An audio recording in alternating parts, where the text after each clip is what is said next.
Hello bachon, let's see the question here. Question says that the minimum equivalence conductance in fused state is shown by MgCl2, BeCl2, CaCl2, SrCl2. यहाँ पे solution start करते हैं अब हम, और सबसे पहले स्टार्ट करेंगे विद की कॉन्सेप्ट इन दिस केस। जैसा कि हम जानते हैं on moving down the group, उस केस में क्या होता है, एटॉमिक साइज जो होता है वो इंक्रीज करता है, because with increase in atomic number जो नंबर ऑफ शेल्स होते हैं वो इंक्रीज करते हैं।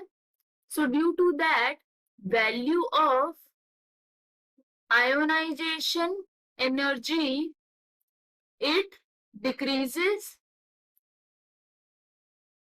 और as a result of that यहाँ पे जो आयनिक कैरेक्टर्स होते हैं, ionic characters they will increase and covalent characters जो होते हैं वो डिक्रीज करते हैं इस केस में।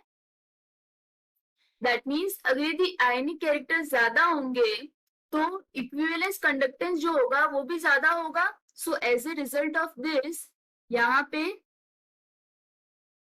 इक्विवेलेंट कंडक्टेंस इसकी वैल्यू क्या होगी, this will also increase here, that is यहाँ पे जो साइज का ऑर्डर होता है this is least for beryllium, then we have Mg Ca and maximum होता है स्ट्रोंशियम के लिए।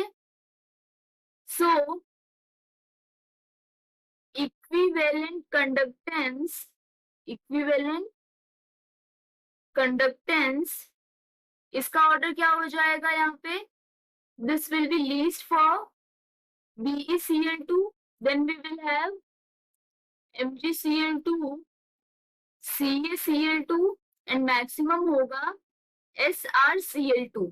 The reason being जो SrCl2 है this will give ions very easily, this will give ions easily even in fused state, but in case of BeCl2 this is not so, मतलब यहाँ पे easily ions नहीं दिए जाएंगे in fused state, and as a result of that equivalent conductance value is minimum for BeCl2। इस question में हमें यही पूछा गया था, हमें बताना है मिनिमम इक्विवेलेंट कंडक्टेंस किसके लिए होगा।